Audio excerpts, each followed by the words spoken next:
बिस्मिल्लाहिर्रहमानिर्रहीम। प्रोग्राम तालीम स्पेशल के साथ मैं हूँ हारून अब्बासी। ख़वातीन और हज़रात, ये बड़ी खुश आइंद बात है कि हमारे मुल्क में बड़े काबिल लोग मौजूद हैं जो तिब के शोबे में करा कदर खिदमत अंजाम दे रहे हैं। आज हमने जिस शख्सियत को यहाँ दावत दी है, आप हैं प्रोफेसर डॉक्टर आतिफ काज़मी साहब। आप हैं माहिर इमराज़ जिल्द, और बहुत शुक्रिया डॉक्टर साहब आप हमारे प्रोग्राम में तशरीफ़ लाए। डॉक्टर साहब, ये क्योंकि तालीम से रिलेटेड प्रोग्राम है, मकसद ये है कि हम तलबा और तालबात को एक गाइडेंस देते हैं कि अगर उन्हें ज़िंदगी में तरक्की करनी है तो उन्हें इन मराहिल से गुजरना पड़ेगा और तालीम की तरफ कंसंट्रेट करना पड़ेगा। तो आप हमारे बच्चों को बताइए कि आपका तालीमी सफ़र कैसा गुजरा। बिस्मिल्लाहिर्रहमानिर्रहीम। सबसे पहले तो आपका शुक्रिया कि आपने इनवाइट किया, मदऊ किया मुझे इस प्रोग्राम में। देखिए, बात सबसे बड़ी यह है कि हर शख्स जो है दुनिया में जो एक्सेल करता है, उसकी नशेबो फराज तो बहुत होती हैं ज़िंदगी में, अप्स एंड डाउन्स आते रहते हैं हर शख्स के। किसी के लिए कोई हाइट्स को अचीव करना आसान नहीं होता। तो जहाँ तक मेरा सवाल है, मैं मेरे 5 बहन भाई हैं हम लोग। तो अपने से पहले मैं ये बताऊं कि मेरे वालिद जो थे, अल्लाह उनकी मग़फ़िरत करे, प्रोफेसर सैयद ग़ुलाम शबीर, वो पाकिस्तान में फाउंडर थे डर्मेटोलॉजी के, स्किन के। माशाल्लाह जी, वो मौजे थे किंग एडवर्ड मेडिकल कॉलेज, सबसे बड़ा। जी, सबसे बड़ा। माशाल्लाह। तो डैडी ने 1947 में जब पाकिस्तान बना तो MBBS किया किंग एडवर्ड से। माशाल्लाह। तो वो पहले पाकिस्तान में डर्मेटोलॉजिस्ट थे, फाउंडर थे, फादर ऑफ डर्मेटोलॉजी उन्हें कहते हैं, फाउंडर ऑफ डर्मेटोलॉजी कहते हैं, माहिर इमराज़ जिल्द। तो मैं बड़ा खुशकिस्मत हूँ कि मैं वहाँ पैदा हुआ, उस घराने में जहाँ मेरे वालिद जो थे उन्होंने ये शुबा मुतारफ़ कराया स्किन का। जी बिल्कुल। मैं लाहौर में पैदा हुआ जी, और लाहौर में पैदा होके जो मेरे वालिद थे वो क्योंकि किंग एडवर्ड से ही पढ़े, फिर मेरे वालिद इंग्लैंड चले गए MRCP करने। माशाल्लाह। तो मेरी वालदा भी, वो भी अल्लाह बख्शे, उनका भी इंतकाल हो गया हुआ है। तो वो भी, मैं तब 1 साल का था जब मेरे वालिद और वालदा मुझे इंग्लैंड ले गए। क्योंकि वो वालिद साहब ने MRCP करनी थी, वालदा मेरी हाउसवाइफ थी। अच्छा। वालदा वो मैं छोटा सा था, तो वो प्रैम में वालिद मेरे सुबह जाते थे। अपना एडनबरा एक जगह है इंग्लैंड में, वहाँ उन्होंने MRCP किया, तो वो वहाँ सुबह चले जाते थे।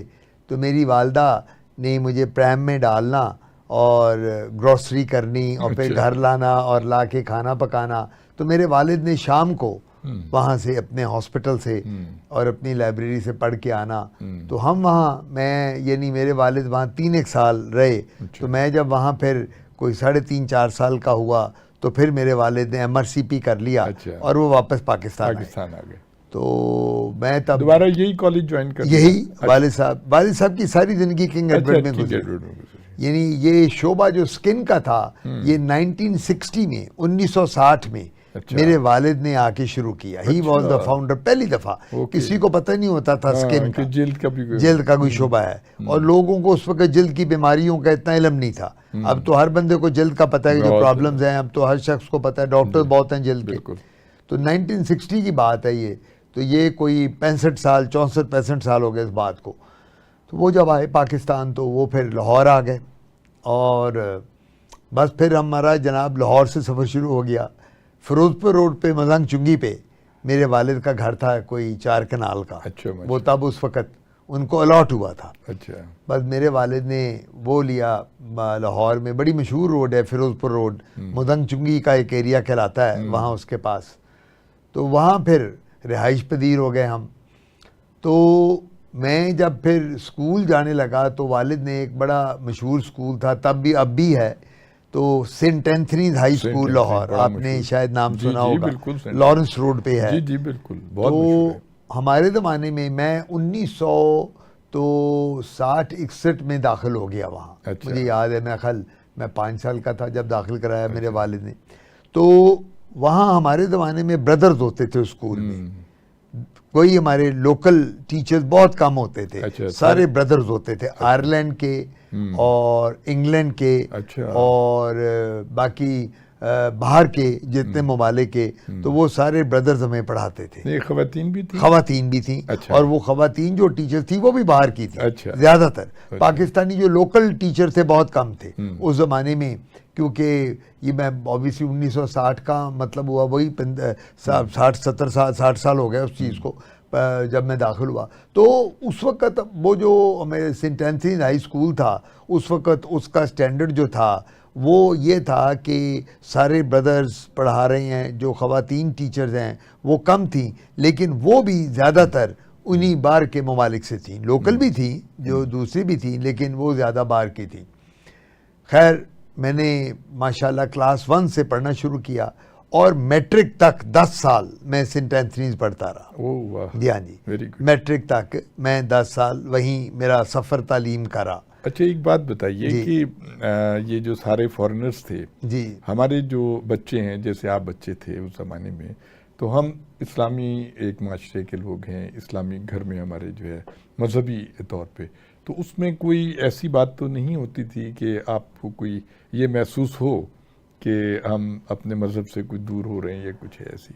बड़ा अच्छा क्वेश्चन है आपका, बड़ा अच्छा। वैलिड क्वेश्चन है कि एक क्रिश्चियन स्कूल में पढ़ते हुए क्या, और हमारा चर्च भी साथ है, जी हाँ, वो चर्च। सेंट एंथनी जी, का मैंने बड़ा, देखा और है। हम उस चर्च में जी। जाते भी थे, वो हमें लेके उनकी सर्विसेज जब अच्छा, होती जी हाँ, थी 11 हमें बजे वो होती बताते थे जी। कि जी ये क्राइस्ट के बारे, और हम जाते थे बच्चे। हम्म।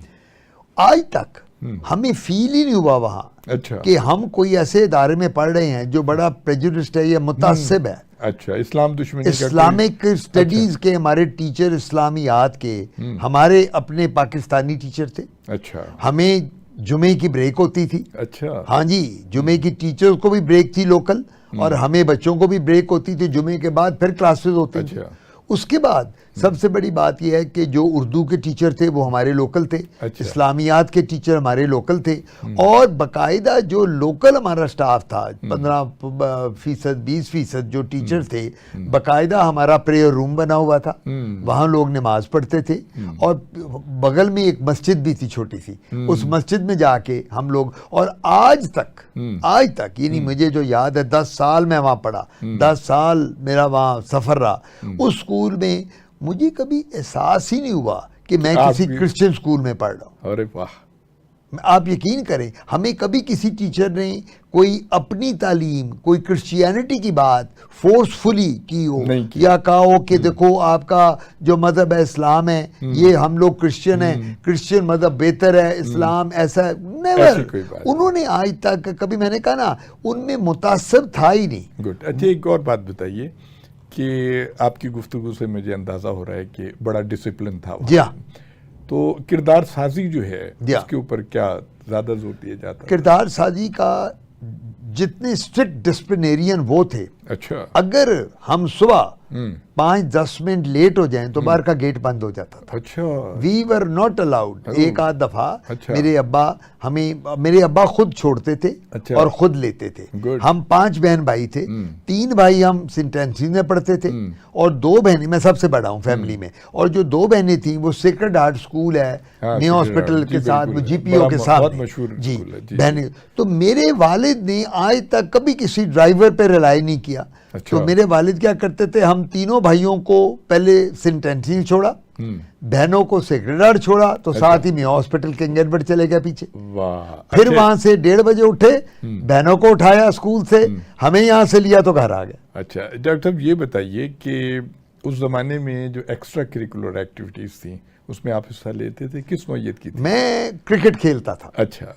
हमारे स्कूल का उस जमाने में 2 स्कूलों से मुकाबला होता था। अच्छा। उस जमाने की सेंट्रल मॉडल और एचएसएन कॉलेज। अच्छा। स्पोर्ट्स में तो हम तीनों स्कूल जो थे, सेंट्रल मॉडल, सेंट एंथनीज और एचएसएन, हम तीनों का आपस में टका के मुकाबला होता था। अच्छा। कभी कोई क्रिकेट में हम लोग नंबर 1 थे, कभी क्रिकेट में सेंट्रल मॉडल एचएसएन था, हॉकी में कभी हम नंबर 1 थे, स्विमिंग में हम लोग नंबर 1 आते थे। तो मैं स्पोर्ट्स में बहुत शौकीन था। अच्छा, इसके अलावा जो डिबेट्स वगैरह होती हैं वो? बिल्कुल, मुझे डिबेट्स का भी शौक था, और मुझे शौक था जाके प्रेजेंटेशंस देने का अच्छा। डिफरेंट इंस्टीट्यूशन में। वाह। हाँ जी, तो मुझे शुरू से यानी कितना कॉन्फिडेंस वो बिल्ड करते थे। यानी उन लोगों, वो हमें एनकरेज करते थे। वाह। वो ये करते थे, उनकी जो मैंने गोरे की बात देखी थी उस वक्त, हमारे ब्रदर्स की, उन्होंने हमें हर जगह एनकरेज करना। माशाल्लाह। और वो ये कहते थे कि जी हमने बच्चे जो है ना ये वो बनाने हैं कि जो फ्यूचर जिन्होंने पाकिस्तान के लिए होल्ड कर कौम मिल्लत के लिए, मकाम मिल्लत। उस वक्त मैं बात ये देखें, ये 60-65 साल पुरानी बात कर रहा हूँ। तो उस वक्त हम लोग स्पोर्ट्स में बहुत एक्टिव थे। मैं क्रिकेट का बड़ा शौकीन था। क्रिकेट मैंने बड़ी खेली। उसके बाद मुझे नॉवल पढ़ने का बड़ा शौक होता था। तो मुझे भी उस जमाने में बुक रीडिंग तो बच्चों में बड़ा एनकरेज किया जाता था। मैं कहता हूँ जी वो बुक रीडिंग हम ये करते थे, हमारे पास इंग्लिश नॉवेल्स, उर्दू नॉवेल्स सारे उस जमाने में होते थे। और इस जमाने में ना ये मोबाइल था, ना उस जमाने में ये सोशल मीडिया था, ना किसी को पता था क्या चीज है। तो सवाए पढ़ाई लिखाई के काम ही कोई नहीं होता था। या हमने अपनी पढ़ाई पे जोर देना है, या खेल कूद, या फिर हमने ये बुक रीडिंग करनी है। और बुक रीडिंग में मुझे अभी भी याद है, हमारे एक ब्रदर होते थे, ब्रदर ब्रीन थे, ब्रदर लैरी थे, ब्रदर गोल्डन थे, ये वो उन ब्रदर्स के नाम थे। वो हमें कहा करते थे सबको कि whenever you come to school, before coming, you should read an English newspaper. So you should improve your English.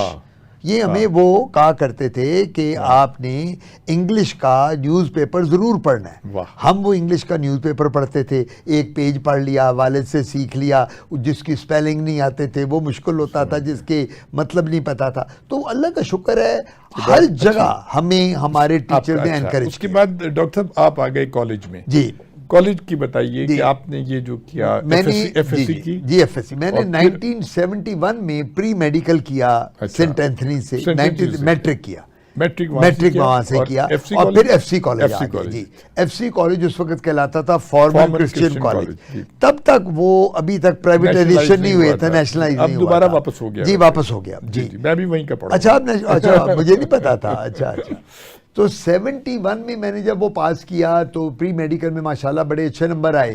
तो वो मुझे दाखला, अच्छा मुझे गवर्नमेंट कॉलेज में भी दाखला मिल रहा था। अब मैं उसकी आपको रीज़न बताऊं। रहते थे हम फिरोजपुर रोड पे मदान चुंगी के पास। तो मेरे वालिद ने सोचा कि गवर्नमेंट कॉलेज हमारे घर से दूर था, एफसी कॉलेज नज़दीक था। अगर आप फिरोजपुर रोड से सीधा जाएं तो नहर पे एफसी कॉलेज उधर आ जाता था। तो मेरे वालिद ने मुझे एक साइकिल लेके दी, अच्छा ब्रांड न्यू। उस जमाने में इतना रश भी नहीं होता था। बिल्कुल कोई रश नहीं। तो मेरे वालिद ने कहा, तो खाली बिल्कुल खाली, बिल्कुल जी। तो वालिद ने कहा भाई लो बेटा अब तुम ये ब्रांड न्यू साइकिल लो। तो उन्होंने कहा जी मोटरसाइकिल का मेरी वालदा को बड़ा डर आता था कि ये बच्चे तेज चलाएंगे, एक्सीडेंट होगा।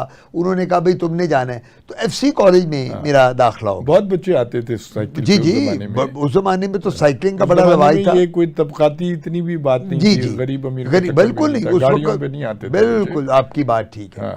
बस जी, फिर हमने 1971 से 73 तक एफसी कॉलेज में रहे। अच्छा। और माशाल्लाह प्री मेडिकल में, प्री मेडिकल का अल्लाह का शुक्र है उसका रिजल्ट बहुत अच्छा आया मेरा। अच्छा। और जब रिजल्ट अच्छा आया तो I remember being the eldest in the family. तो वालिद साहब को शुरू से था कि मेरा बड़ा बेटा जो है कम अज़ कम वो ज़रूर वो जो है मेरी यानी वो मेडिसन में आए, मेडिकल फील्ड में आए। अच्छा, तो उनको ये था कि मुझे अभी भी याद है, अल्लाह उनकी मग़फ़िरत करे डैडी की, कि अभी जिस दिन पता चला कि एफएससी का रिज़ल्ट अनाउंस होना है तो एक रात पहले मेरे वालिद जागते रहे कि अल्लाह ना करे अगर रिज़ल्ट अच्छा ना आया तो फिर ये होगा, ये अल्लाह ताला मेरे बेटे का रिज़ल्ट अच्छा करे ताकि ये सीधा किंग एडवर्ड मेडिकल, और उनको होता था आए तो केई में आए, वो नहीं चाहते थे। बड़ी जी बात। और उस वक्त निश्तर मेडिकल कॉलेज था, आपने नाम सुना होगा जी। उस वक्त कायदे आज़म मेडिकल कॉलेज था भावलपुर में, फिर ये फैसलाबाद मेडिकल कॉलेज था, पिंडी में यानी 4-5 जो भी बड़े बड़े। लेकिन वालिद मेरे कहते थे कि जी मज़ा तब है कि किंग एडवर्ड में जी हाँ।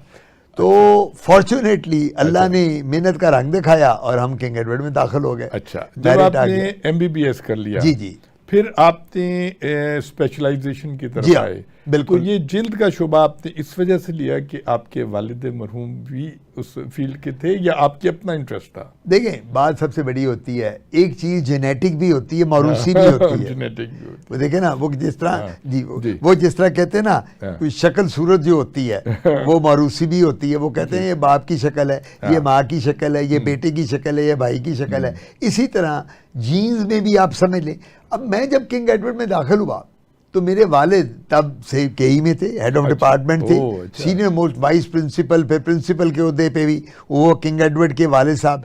अब फर्स्ट आप उनकी क्लास में भी होते थे? जी, क्लास में भी तो डांट मेरे पड़ती- वालिद टीचर डांट पड़ती थे। थी? डांट जान जाती थी अब्बा से। हमें पता होता था कि मेरे वालिद ने मेरी वालिदा को एक दफा घर आके कहा कि इसको आतिफ को बता दो कि मैंने इसको स्पेयर नहीं कर रहा। अगर इसका डर्मेटोलॉजी में मैं जब सबसे क्वेश्चन पूछता हूँ रिजल्ट आएगा, ये ना हो कि बाकी बच्चे सोचें कि ये जो इसका वालिद है और इसका वालिद बायस्ड है, अपने बेटे को कुछ नहीं कहता, हमें कहता है। तो 5 साल वालिद का वहां साया ऊपर रहा हमारे। First year, second year, third year, fourth, और third year, fourth year, final year तो वालिद साहब पढ़ाते थे। अच्छा। वो मेरे टीचर थे। वाह। सो एक अजीब इत्तेफाक था अच्छा। कि मैं उनका बेटा भी हूँ, मेरे वालिद भी हैं, वो मुझे पढ़ा भी रहे हैं, मैं उनकी क्लास भी अटेंड कर रहा हूँ। अच्छा। मेरे साथ दूसरे लड़के भी यार दोस्त है, मजाक भी कर रहे हैं। अच्छा। कोई कह रहा है कोई तेरे फादर तो बड़े सख्त हैं, तेरे फादर तो पढ़ाते हैं, फेल तो नहीं कर रहे, यार सिफारिश कर दे तेरे अपने फादर को। लोग मुझे सिफारिशें करते थे कि उनको कहो जी कि मेरे आतिफ का मैं दोस्त हूँ तो मुझे पास।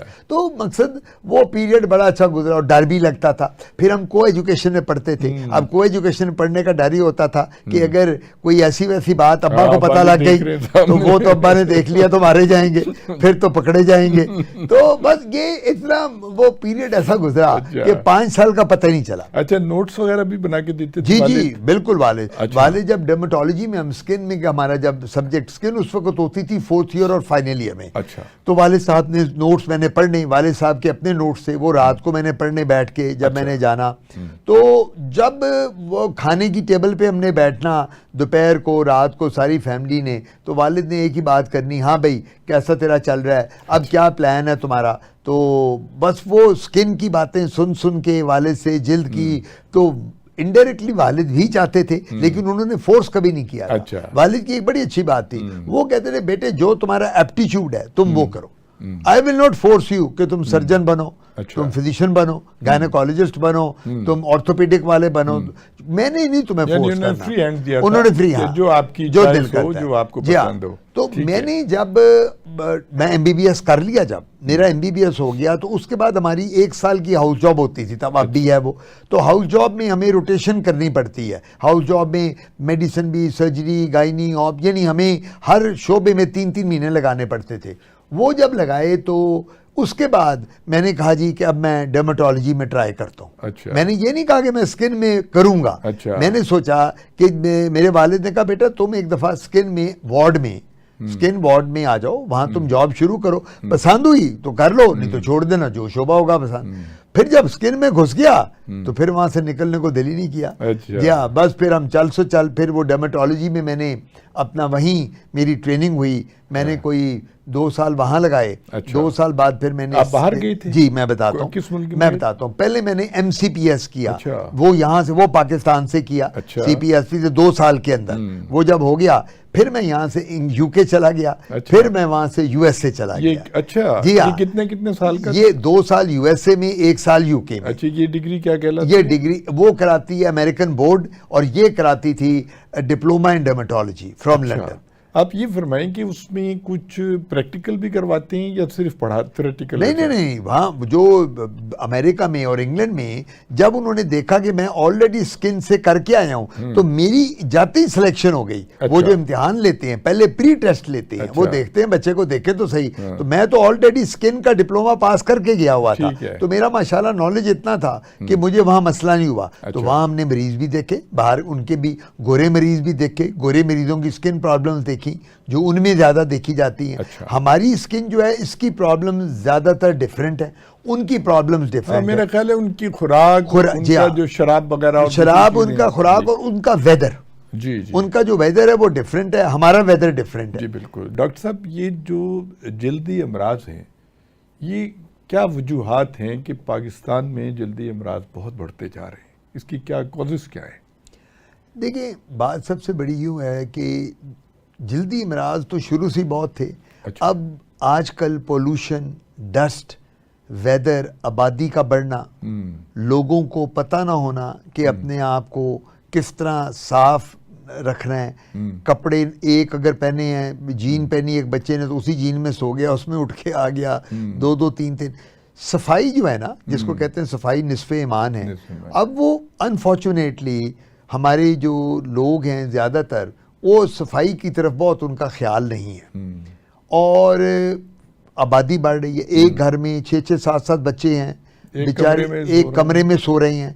वही बच्चे जिनके जो हालात हैं, फाइनेंशियल हालात अच्छे नहीं हैं, एक लेबर क्लास का बंदा है, एक गरीब आदमी है, 6-7 बच्चे हैं, खाने को नहीं है, कपड़े पहनने को नहीं है, तो बीमारी तो बढ़नी है ना।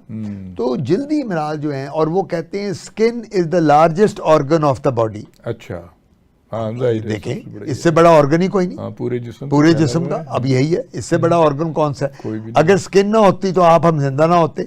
स्किन प्रोटेक्टिव बैरियर है, यही तो बचाता है हमें। जी बिल्कुल। अगर स्किन ना होती तो आज हमें जिंदा ही ना होते। तो जो वो कहते हैं skin of the face is the passport to the society. अच्छा, अब हमारा चेहरा ही पासपोर्ट है ना। मैं आपका चेहरा देख के अगर कहूँ कि जनाबे आला आज तो आप बड़े खुश लग रहे हैं, फ्रेश लग रहे हैं, तो चेहरा देख के कहूंगा ना। अगर मैं ये कहूँ आज तासुर जो है हाँ चेहरा, अगर मैं कहूँ क्या बात भाईजान आज तो आप बड़े डिप्रेस लग रहे हैं, तो चेहरा देख के कहूंगा।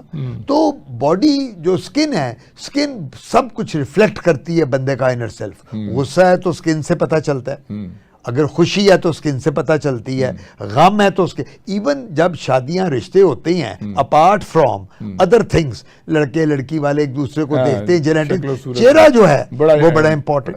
कभी किसी ने रिश्ते के वक्त कहा कि मुझे अल्ट्रासाउंड करके दिखाओ अपना, किसी ने कहा कि तुम्हारा ब्लड टेस्ट किधर है, फिर मैं लड़की दूंगा, तुम्हारे लिवर फंक्शन टेस्ट कराओ, तुम्हारा एक्सरे, पहले एक्सरे टेस्ट करा के छाती का लेके आओ, कोई लंग्स में मसला तो नहीं, फिर मैं अपनी बेटी दूंगा। तो बात सबसे बड़ी ये है कि स्किन एक ऐसी चीज है जो हर जगह काम आती है। अब जब आपकी आईडी कार्ड बनता है तो चेहरे का बनता है, कभी हाथ और पांव का किसी ने आईडी कार्ड बनाया? देखें, जहां आइडेंटिटी है चेहरे पे है।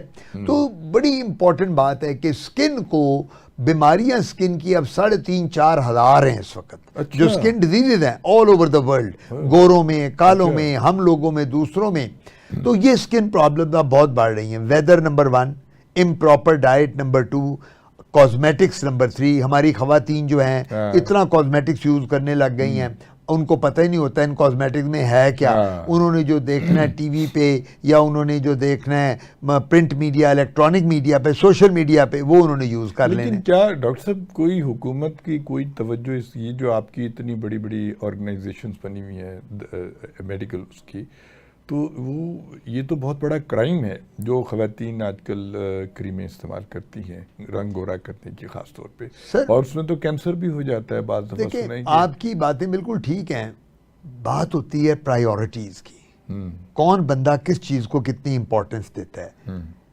हमारे मुल्क में ऐसी कोई चीज नहीं है, कोई लेजिस्लेशन नहीं है हमारे मुल्क में। सजा, अगर लेजिस्लेशन हो भी तो इम्प्लीमेंटेशन, ये बात है। देखिए ना, लेजिस्लेशन आज इदारे हैं, पीएमडीसी है, हेल्थ केयर कमीशन है, सब कुछ है। पीएमडीसी किस लिए बनी है? हेल्थ केयर कमीशन हमारे इदारे हैं ना हेल्थ के। लेकिन आप देख लें ओवरऑल आज तक जो जो उन्होंने फैसले किए उस पर इम्प्लीमेंटेशन कितनी है? इस वक्त अतायत कितनी है? अताई डॉक्टर, आप गली महल्ले में चले जाएं, ऐसे ऐसे बोर्ड की डिग्रियां लिखी होंगी, ABCDEFG। आप एक पढ़े लिखे आदमी हैं, आप एक माशाल्लाह बड़े विजन रखने वाले, आप कहोगे यार ये तो ABCDXYZ तक लिख दिया है, इससे बड़ा डॉक्टर तो दुनिया में कोई नहीं, यही डॉक्टर है। तो वो अताई डॉक्टर जो है उन्होंने हमारे माशरे का बेड़ा गर्क करके रखा। अच्छा, ये फरमाएं डॉक्टर साहब कि क्या ये मुतादी अमराज है कि एक से दूसरे को लगने वाला है ज्यादातर, कैसा है? Not all. फंगस जो है जिसको ददरी दाद कहते हैं वो लगने वाला है। अच्छा, उसके बाद एक वबाई खारिश है हाँ। जो पूरी बॉडी पे हो जाती है वो लगने वाली है, सर में जुएं पड़ जाती हैं हाँ। वो लगने वाली हैं। अब नहीं, जैसे ये जो चेचक है, मीजल्स हैं, ये इस तरह की ये लगने वाली हैं, ये लगने लाकड़ा काकड़ा जिसे कहते हाँ, हैं, जी, बिल्कुल। चिकन पॉक्स ये हाँ। लगने वाला है, अच्छा। मीजल्स लगने वाला है, अच्छा। मम्स लगने वाला है, अच्छा। ये मंकी पॉक्स आजकल आया हाँ, हुआ है, बहुत ये जबरदस्त लगने है। वाला है, स्मॉल पॉक्स। सो ऐसी बीमारियां स्किन की हैं, सारी बीमारियां लगने वाली नहीं है। अब एक बीमारी को हम चंबल कहते हैं, आपने हाँ, नाम सुना जी, होगा, जी, अंग्रेजी बहुत में बड़ी एक्जिमा कहते हैं। फिर एक बीमारी सोराइसिस है, वो जिसमें मछली के चाने की तरह के छिलके बन जाते हैं। एक बीमारी विटिलाइगो है, फुलबेरी या बरस है, वो जो व्हाइट पैचेस बन जाते हैं, जिसमें लोग अक्सर कहते हैं जी दूध और मछली के साथ मछलियाँ, होता बिल्कुल। है। ये आपने सुनी है ना बहुत मिथ? सुना है बचपन तो में। मेरे वालिद के पास अल्लाह बख्शे मरीज आते थे ना, तो मरीज ने आके कहना कि शाह जी, उन्होंने कहना जी ये मुझे फुलबेरी हो गई या बरस हो गया, तो ये मछली और दूध के बाद हुआ है। तो मेरे वालिद ने उसको कहना, बेटा अगर मछली और दूध के बाद होता तो सारे बंगाली भरा चिट्टे गोरे होते, काले ना होते। वो अच्छा, मछली भी बहुत खाते हैं जी। ये फरमाएं कि प्रिकॉशनरी मेजर्स, यानी आम आदमी को क्या करनी चाहिए कि वो इन बीमारियों से देखिए ना। अब हम बस में सफ़र करते हैं, हम ट्रेन में सफ़र करते हैं, हम रास्ते में जा रहे हैं, भीड़ में जा रहे हैं, शॉपिंग कर रहे हैं, तो वहाँ पे तो बड़े चांसेस होते हैं कि आप एक दूसरे को देखिए भीड़ में, अब 25 करोड़ की आबादी में भीड़ नहीं होनी तो क्या होना है। 25 करोड़ की हमारी आबादी है, दफ्तरों में, घरों में, बाजारों में, हर जगह जहाँ जाए। सबसे बड़ी बात है अपना ख्याल आपने खुद रखना है, और अंग्रेजी में कहते हैं prevention is better than cure. अब प्रिवेंशन क्या है? आपने बाथ गर्मियों में 2 दफा लेना है, शावर यानी नहाना दिन में कम से कम गर्मियों में 2 दफा, सर्दियों में कम से कम 1 ना 1 दफा जरूर सुबह शावर ले। ठीक है। कपड़े जो आपने पहनने हैं पॉलिएस्टर और सिल्क के कपड़े ना हो, कॉटन के कपड़े। ये पॉलिएस्टर सिल्क क्या करती है, पसीने में जब गर्मी में पहनेंगे तो वो बॉडी को पसीने में उसके साथ जाकर तो फंगस हो जाती है, दाद हो जाती है। अच्छा। कपड़े आपने वो पहनने हैं, पॉलिएस्टर ना हो। ठीक है। जो हम लोग अंडरवियर पहनते हैं वो हमने टाइट अंडरवियर नहीं पहनने। अच्छा। हमें खुले बॉक्सर्स पहनने अच्छा। चाहिए, वो निकरमा, ताकि हवा लगती रहे, है। नीचे फंगस ना हो, थाई में पसीना। देखिए जब भी पसीना आएगा फंगल इन्फेक्शन बढ़ेंगी, जब भी पसीना आएगा दाद और ददरी बढ़ेगी, चाहे वो पसीना जिस्म पे है, चाहे हमारी बगलों में है, चाहे हमारी थाइज में है। इस वजह से हमने पसीने से बचाने के लिए अपने आप के खुले खुले कपड़े पहनने हैं। अच्छा। टाइट कपड़े नहीं पहनने। अच्छा। नंबर 1।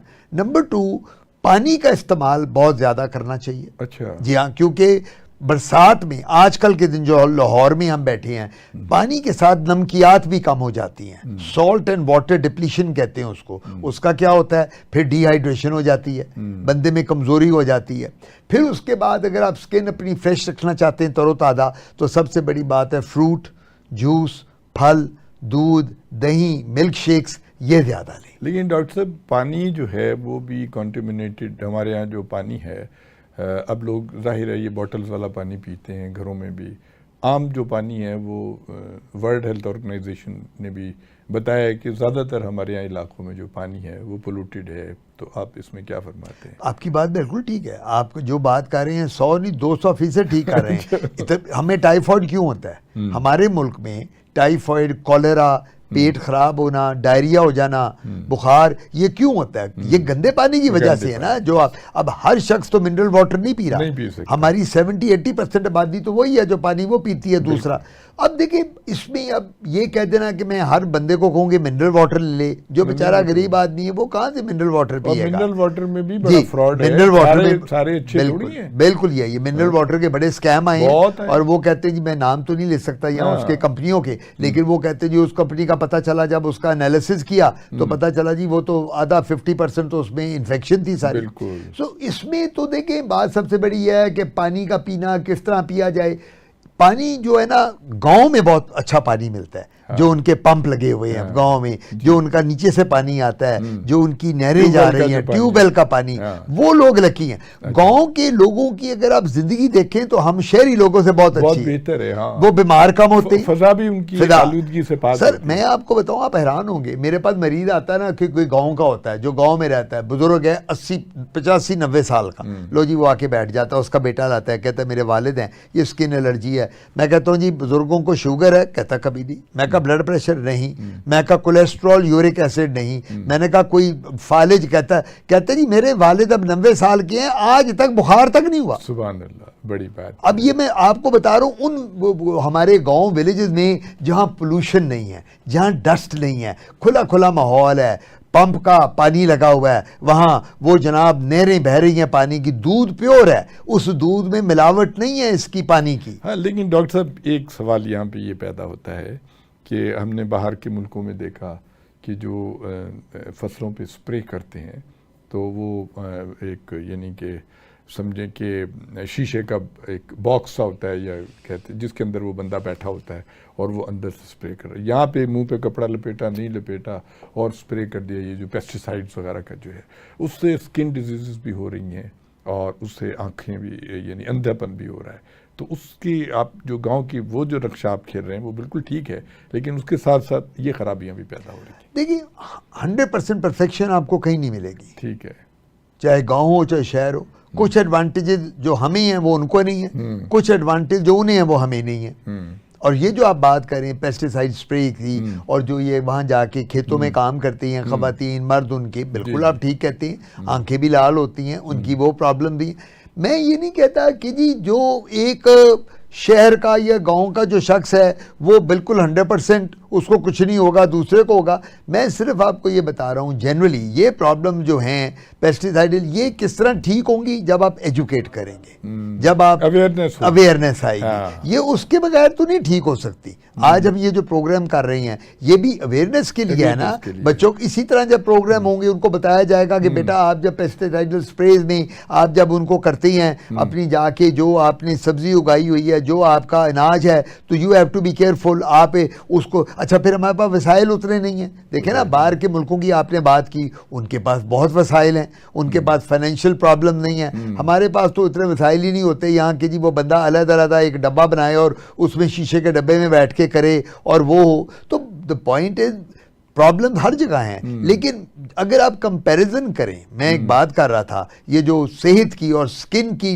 हवाले से, तो शहर में ज्यादा स्किन डिजीज जाहिर है, यहाँ पोल्यूशन बहुत है, पोल्यूशन है, डस्ट है। फिर उसके बाद जी हाँ, अब हम लोगों ने परफ्यूम भी लगाने हैं, हमारी औरतों ने कोल्ड क्रीम गोरा करने वाली क्रीमें लगानी है। उन गोरा करने वाली क्रीमों में वो बने होती हैं अपना स्टीरॉइड्स होते हैं, उनमें स्टीरॉइड से चेहरे पे बाल आ जाते हैं। फिर हमारी जो शहर के लोग हैं उन्होंने मुकाबला करना है कि जी अगर इसने ये साबन लिया तो मैं भी ये साबन लगाऊं। उन साबनों में बड़ा दो नंबर चीज़ें होती हैं। डॉक्टर साहब मैंने इधर मुल्तान साइड पे रहीम यार आगे इलाकों में मैं रहा हूँ, वहाँ पे मैंने ये देखा है कि वो जो ख़वातीन कॉटन पिक करती हैं या फालसे करती हैं और चंद दिनों में जो एक 12-13 साल की लड़की होती है वो 2-3 साल के बाद 50 साल की लग रही होती है, उसकी सारी स्किन जल जाती है, काली हो जाती है और वो बड़ा एक मुश्किल काम है। वो देखिए बात उनको किस तरीके से हम बात ये है कि जो ये कॉटन पिक करती हैं, जो यहाँ ये जो अपना जो गांव हैं जिनमें ज़िम्मेदारा हो रहा होता है और जहाँ, तो इनको तो फोटो सेंसिटिविटी होनी है। इन्होंने तो लाइट में काम करना है, इन्होंने तो अल्ट्रावायलेट लाइट में, तो अल्ट्रावायलेट लाइट ने तो आपकी स्किन को बर्न करना है। अब इनकी अवेयरनेस पैदा ये कर रही है कि हमें इनको सन ब्लॉक लगाने हैं, हमें इन्हें बताना है फुल स्लीव कमीज पहननी है, हमें इनको बताना है कैप लेना है, हमें इनको बताना है सन ग्लासेज लेनी है, चेहरे पे उन्होंने सन ब्लॉक लगाना है, बॉडी पे सन ब्लॉक। ये देखिए ना अवेयरनेस वाली बात और टीचिंग वाली बात आई कि ना आई यहाँ। So this is what it is. अब उन लोगों में वो जो करती हैं पिकिंग करती हैं, ये कॉटन लेती हैं या वो जो बाकी फालसा चुन रही होती हैं, अब उनके लिए सबसे बड़ी बात है उनको हमें एजुकेट करना है कि बेटा जब तुम गर्मियों में मई जून जुलाई की धूप में बैठती हो जाके, तुम्हारा तो मुंह काला क्या, मुंह पे तो कैंसर हो जाएगा। तो तुम अपने होता है तुम अपने आप को बेटा वो लगाओ, सन ब्लॉक लगाओ, सनस्क्रीन लगाओ, कपड़े फुल स्लीव पहनो और सर पे कैप लो या चादर लो या दुपट्टा बांधो ताकि उसको धूप से बचो। डॉक्टर साहब उन जिम्मेदारों की जिम्मेदारी बनती है जो इतने बड़ी ज़मीनों के मालिक हैं और उन्हें अपनी आवाम का कोई उन्हें फिक्र नहीं होती कि हमारे मज़ारे जो हैं बेचारे किस अजाब में हैं। सर आप वो बातें कर रहे हैं जो एक शख्स आजकल बड़ा कम आप जैसे लोग मिलेंगे आपको जो ये बात ऐसी करते हैं, who are more worried and bothered about their servants, about their मज़ारा। अब आम आदमी में वो जितने हमारे बड़े बड़े अरबपति करोड़पति जिम्मेदार हैं, दे आर नॉट बॉदर्ड, उनकी प्रायोरिटी नहीं है इन लोगों की। एक अगर उसमें औरत मर भी जाए, काम बंदा मर जाए, वो कहेंगे जाओ दफना दो यार, मुझसे 10,000 ले लो, इसका कफन दफन का कर लो, बाकी खाने का देख लेंगे, बस ठीक, अगला आओ जी, तुम उसका बेटा भेज दो, बेटी भेज दो। उनकी प्रायोरिटीज में ये नहीं है। ये तो हम लोगों को इनको एजुकेट करना है, हमें इन्हें टीच करना है कि ताकि ये लोग खुद भी जो जब ये जाएं धूप में अपने आप को कवर करें, वेल इक्विप होके जाएं, ताकि और वो जो गोरी स्किन के लोग हैं, जिस तरह पठान हैं, कश्मीरी हैं, जट जो होते हैं जिनमें स्किन बहुत फेयर है, उनमें बहुत चांसेस हैं अल्लाह ना करे स्किन कैंसर के। अच्छा। उनमें चांसेस होते हैं कि स्किन बर्न हो जाएगी, उनमें चांसेस है स्किन। तो उन लोगों के लिए हमें उनको बताना है कि बेटा अपना ख्याल करना है, ये चीज़ों से धूप से बचने के लिए ये एहतियाती तदाबीर हैं। और आप अपने मालिक को, जो आपका मालिक है, जो ये ज़मीनों का इंचार्ज है, उसको कहो कि भाईजान मुझे अगर आपने ये काम कराना है तो थोड़ा सा मेरा ख्याल भी करें। ये बात है। अच्छा डॉक्टर साहब ये बताएं, जनरल बिल्कुल आम पब्लिक जैसे हमारे मिडिल क्लास के लोग हैं, तो खुराक की क्या अहमियत है इससे? Very important. खुराक तो स्किन के लिए इससे इंपॉर्टेंट ही कोई नहीं। आज आप डाइटिंग शुरू कर दें, हफ्ते बाद मेरे पे क्लिनिक आ जाएंगे, डॉक्टर साहब मेरे हल्के पड़ गए, डॉक्टर साहब मेरा तो चेहरा उतर गया, डॉक्टर साहब मेरे तो बाल गिरने लग गए, डॉक्टर साहब मैं तो गंजा हो गया हूँ, डॉक्टर साहब मेरी तो स्किन मुरझा गई है। खुराक इतनी जरूरी चीज है कि खुराक के साथ ही तो लोग कहते हैं, गुजरांवाले वाले लोगों की खुराक की वजह से देखा नहीं वो तो किस तरह हर बंदा उनका चेहरा और बॉडी देख के कहता है। तो उनको कोई आता है गुजरांवाले का मरीज तो मैं देख के कह देता हूँ, मैं पूछता हूँ पहले, मैं कहता हूँ आप गुजरांवाला से? तो मुझे कहता है डॉक्टर साहब तानू किस तरह पता चले? मैं कहा माशाल्लाह ए देखो नजर आ गया। मैं कहा असी साड़ी फिजीक देखो तो अपनी देखो। तो बात यह है कि खुराक इज वेरी इंपॉर्टेंट। लेकिन कौन सी खुराक? खुराक में नंबर 1 नो वो बताइए आप। बैलेंस्ड खुराक। बैलेंस्ड। ये एक मेरे पास एक दफा एक मरीज आया अंदरूनी शहर का, हमारे अंदरूनी शहर ग्वाल मंडी में भी आपको पता ना माशाल्लाह। तो मैंने उनको कहा, उसको एलर्जी थी, तो मैंने उनको कहा पता नहीं चौधरी साहब के मियाँ साहब क्या, मैंने कहा जी आप फ्रूट लेते हैं? और डॉक्टर साहब टाइम ही नहीं मिलता, खाना इन्ना खा लेने फ्रूट शूट का किथे तुसी फ्रूट की गल करते हो, मैं वो हरीसा भी खाना है, निहारी भी खाना है, मैं चिकन मटन चरगे चुरगे खा के फिर फल दी जगह किथे रहती। तो कई दफा बंदा हैरान होता है कि उनको पता ही नहीं है कि फल में विटामिन और मिनरल्स जो हैं कितने इंपॉर्टेंट है। सो डाइट में हमें हर चीज़ लेनी है, प्रोटीन भी लेनी है, कार्बोहाइड्रेट्स भी लेनी है, फैट्स भी लेनी है, मिनरल्स भी लेनी है, विटामिन भी लेनी है। ये चीज़ें लेंगे। देखिए आप अगर एक तरफ ही चल पड़ें कि मैंने खाली सब्जी खानी है, मैंने सब्जी के अलावा नहीं कुछ लेना, एक बंदा कहे मैंने तो खाली गोश्त खाना है, मैंने गोश्त के अलावा कुछ नहीं लेना, तो आपकी बीमारियां आनी है। फिर डॉक्टर साहब अब लाइफस्टाइल बहुत चेंज हो रहा है। आप देखिए कि अब जंक फूड आ गए, ये बर्गर शर्गर ये सारी चीज़ें और तली हुई चीज़ें, और ये जिस तरह हमारे केंटकी और मैकडॉनल्ड और ये वो, तो ये बैलेंस खुराक तो नहीं है ना? नहीं बिल्कुल बैलेंस नहीं है। देखिए मैकडॉनल्ड, केंटकी और ये KFC और पिज़्ज़े और बर्गर ये हैं बच्चों के लिए, और हम भी कभी लें तो हफ्ते में एक दफ़ा ले लें। अच्छा। मैं ये कहा करता हूँ once a week is all right. कभी वैसी बंदे का दिल करता है यार घर का खाना खा के थक गए, चलो यार आज चलो कोई बर्गर शगर पिज़्ज़ा शीज़ा खा लें। घर की डाइट से अच्छी डाइट कोई नहीं।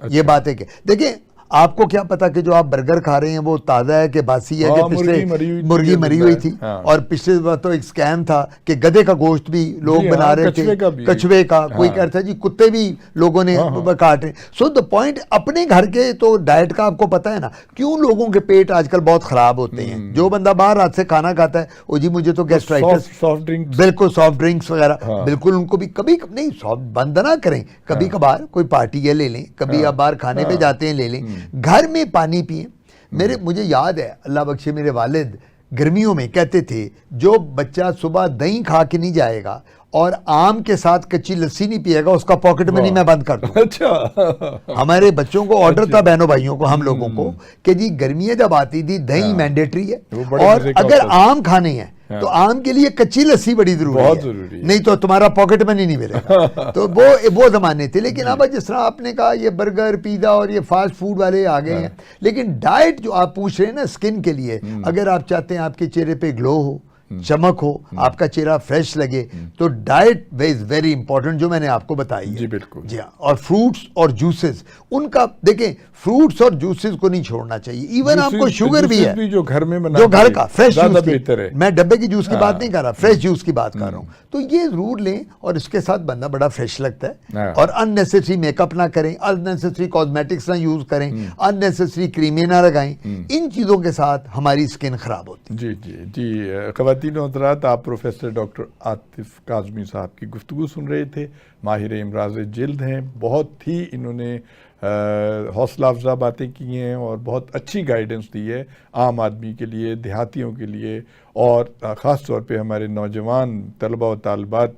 उन्होंने बड़ी अच्छी बातें की हैं कि अपने आप को खूबसूरत बनाने के लिए ये जो हम क्रीमें इस्तेमाल कर रहे हैं उससे परहेज़ करें, बल्कि अच्छा साफ़ सुथरा घर का खाना खाएं और खुश रहें। बहुत शुक्रिया डॉक्टर साहब, आप प्रोग्राम में तशरीफ़ लाए, बड़ा अच्छा लगा। हारून अब्बासी को इजाज़त दीजिएगा। खुदा हाफिज़।